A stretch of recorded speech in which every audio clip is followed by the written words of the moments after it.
India's flagship conference on geopolitics and geostrategy was concluded in capital New Delhi, the 9th Raisina Dialogue. India's Prime Minister Narendra Modi inaugurated the three-day Raisina Dialogue. Please welcome the Honorable Prime Minister of India, Shri Narendra Modi ji, and the Honorable Prime Minister of Greece, His Excellency Kyriakos Mitsotakis. Very, very warm welcome to this edition of the Raisina Dialogue. क्या दिन है? What a day for India. India एक hub बन चुका है international dignitaries के लिए, international leaders के लिए, कंट्रीज के लीडर्स इंडिया में मौजूद हैं। लेकिन ग्लोबल जो डिमांड है ना इस वक्त आईटी को इंडिया कैप्चर करके बैठा है। इंडियन आईआईटियंस आप देखें वो मतलब हेड कर रहे हैं बहुत सारी ग्लोबल ऐसी ऑर्गेनाइजेशंस को। भारत के अंदर एक राइजीना डायलॉग हो रहा है जो कि आज शुरू हुआ है। अब ये 3 दिन की कॉन्फ्रेंस है, पूरी दुनिया से हजारों लोग आ रहे हैं, हजारों लोग इकट्ठे होंगे इस जगह पे। तो ये कि चाइना अगर इसमें शामिल हो रहा है तो पाकिस्तान क्यों नहीं ताल्लुकात बेहतर बना सकता? क्योंकि चाइना के अगर फॉरेन मिनिस्टर आ सकते हैं, वो हामी भर रहा है, वो आ रहा है, इतनी ज्यादा टेंशन के बावजूद जो इस वक्त चल रहा है उस पर भी बात करेंगे। तो पाकिस्तान के साथ क्या प्रॉब्लम है?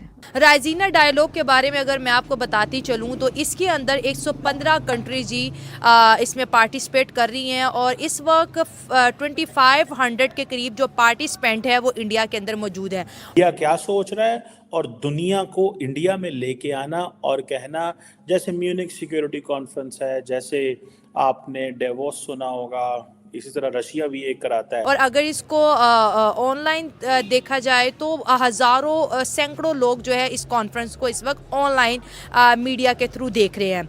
यकीनन मोदी ने अपने लोगों के लिए काम किया है तो लोग उसके साथ खड़े हैं। जब उसके साथ खड़े हैं तो वो मोदी तो हर सतह पे फिर उनके लिए बात कह सकता है ना, और जब कह सकता है तो इंडिया इतना बड़ा मुल्क है, उसके लोग पूरी दुनिया में फैले हुए हैं, तो उनको यकीनन बाहर वालों को उसकी बात सुननी। इसके अंदर बात की जाएगी पीस एंड वॉर की, इनोवेशन एंड इन्वेस्टमेंट की, इसके साथ साथ अर्थ के साथ किस तरह से पीस बनाना है। ये तमाम अहम टॉपिक जो है इंडिया में बैठ के डिस्कस किया जाएगा। दुनिया के जितने मेजर डायलॉग्स हैं वहाँ पे पाकिस्तान एब्सेंट है और इंडिया दुनिया को ये बताना चाहता है कि इंडिया के जो अफेयर्स हैं वो इंडियन आई से दुनिया को कैसे दिखाने चाहिए। भारत के अंदर एक राइजीना डायलॉग हो रहा है जो कि आज शुरू हुआ है और ये एक एनुअल कॉन्फ्रेंस कही जाती है जियो पॉलिटिक्स और जियो इकोनॉमिक्स पे, जिसका मतलब ये है कि दुनिया के जितने भी चैलेंजेस हैं उनको इंडियन लेंस से दुनिया को बताने की कोशिश करना। इंडिया क्या सोच रहा है और दुनिया को इंडिया में लेके आना और कहना, जैसे म्यूनिक सिक्योरिटी कॉन्फ्रेंस है, जैसे आपने डेवोस सुना होगा, इसी तरह रशिया भी एक कराता है। ये एक ट्रेंड है जो है वो इमर्ज हो गया है। पाकिस्तान में भी एक मार्गला डायलॉग होता है जिसमें दुनिया के 2-4 मुल्कों से लोग आ जाते हैं, क्योंकि पाकिस्तान ज़्यादा या चाइना से आते हैं या रशिया से आते हैं, कोई अमेरिका से एक आधा आ जाता है, लेकिन वो एक और स्टाइल का वो जो होता है। लेकिन आपने एक चीज़ नोट की है कि दुनिया के जितने मेजर डायलॉग्स हैं वहाँ पे पाकिस्तान एब्सेंट है।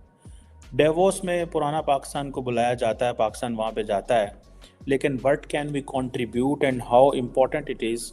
नॉर्मली मेरी नज़र में पाकिस्तान के मीडिया के लोग, हुकूमत के लोग तो अब फॉरेन ट्रिप्स ढूंढ रहे होते हैं कि कब फॉरेन ट्रिप मिले स्टेट स्पॉन्सर्ड, कब फॉरेन ट्रिप मिले बैरून मुल्क और भाग के हम वहाँ पे जाएं और फिर 8-8 10-10 दिन वहाँ पे गुजारें और अपनी इंगेजमेंट्स करें और छुट्टियाँ भी मनाएं और सरकारी खर्चे पे घूम फिर के भी आएँ।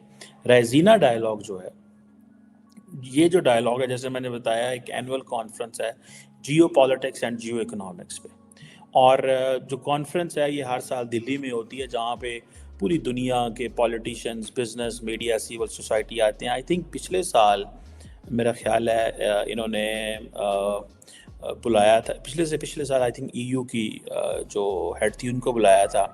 अब होता क्या है कि ये जो डायलॉग है बेसिकली, ये जो इसकी जो स्ट्रक्चर है, इसमें डिफरेंट स्टेक होल्डर्स आते हैं, डिफरेंट सेक्टर्स पर डिस्कशन होती है, हेड्स ऑफ स्टेट होते हैं, मुख्तलिफ मुल्कों के कैबिनेट मिनिस्टर्स होते हैं, और ये थॉट लीडर्स पूरी दुनिया से इकट्ठे करते हैं, मीडिया, एकेडेमिया से, और वहाँ पे बैठ के ये गपशप मारते हैं कि भाई क्या हो रहा है, दुनिया किस तरफ जा रही है। का एक और सीन देखने को मिल रहा है। यूएई ने 5 इंडियंस को रिहा कर दिया है जो कि 18 साल से यूएई की जेलों में कैद काट रहे थे। जैसा कि आप सब जानते हैं कि इंडिया के प्राइम मिनिस्टर नरेंद्र मोदी कुछ दिन पहले यूएई के विजिट पर थे और वहां पे उन्होंने एक हिंदू मंदिर का इफ्तिताह भी किया है।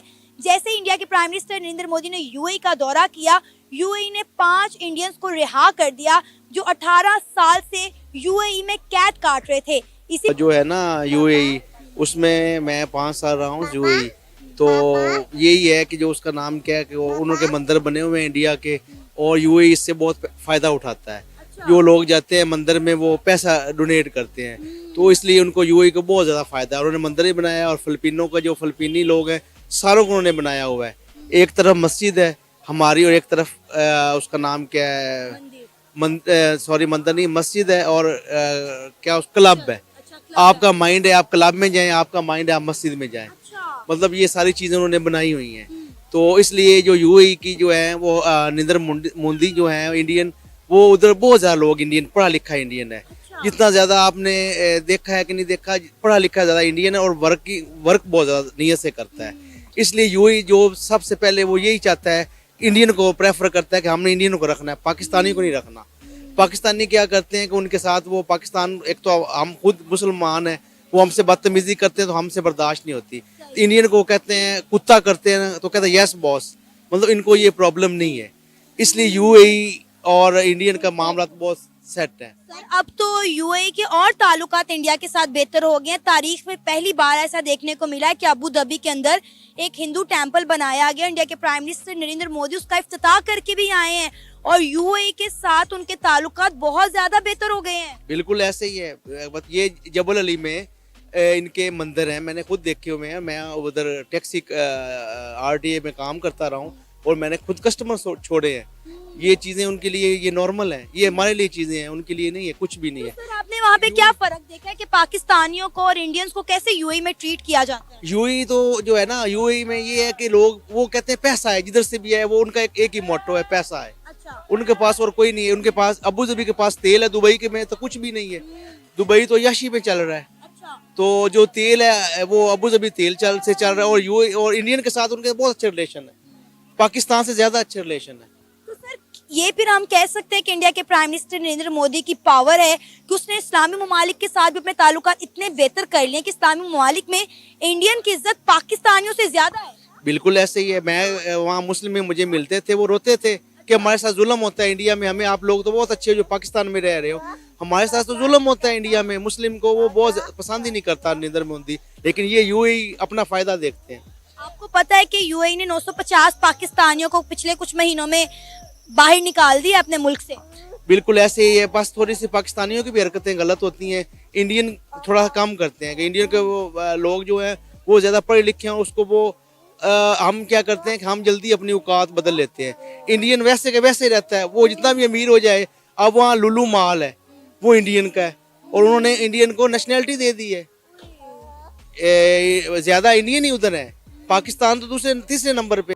जय हिंद दोस्तों, जैसा आपने वीडियो में देखा कि इंडिया में हो रहे रायसीना डायलॉग में भाग लेने के लिए ग्रीस के प्रधानमंत्री भारत पहुंचे, जहां पे नरेंद्र मोदी ने उनका काफी भव्य तरीके से स्वागत किया। वहीं दूसरी तरफ आपको बता दें, आपकी बार रायसीना डायलॉग में 115 से ज्यादा देशों ने भाग लिया। आपको बता दें, वहीं दूसरी तरफ पाकिस्तान यह देख करके काफी ज्यादा जल रहा है कि भारत में काफी ज्यादा देशों के लोग आकर के मीटिंग में भाग ले रहे हैं, लेकिन वहीं दूसरी तरफ पाकिस्तान को अब पूरे विश्व भर से इग्नोर किया जा रहा है, और धीरे धीरे अब पाकिस्तान को बाइकआउट करने के साथ साथ पाकिस्तानियों को अपने देश से निकाला जा रहा है, और गेट आउट पाकिस्तानियों का ट्रेंड भी चलाया जा रहा है। वहीं दूसरी तरफ इंडिया की बढ़ती पावर और बढ़ती डेवलपमेंट को देखते हुए पूरा विश्व इसमें भारत का साथ चाहता है। यही कारण है कि अभी हालिया यूएई ने भी कतर की तरह यूएई के जेलों में रहने वाले 5 भारतीयों को आजाद कर दिया, जो कि 18 सालों से यूएई के जेलों में कैद थे। आपको जानकारी दे दें, पहले पाकिस्तान भी रायसीना डायलॉग की तरह कुछ डायलॉग कराता था, जिसमें ज्यादातर पाकिस्तान पाकिस्तान में देश आते थे, लेकिन अब धीरे धीरे पाकिस्तान में डायलॉग होना भी कम हो गया और पाकिस्तान में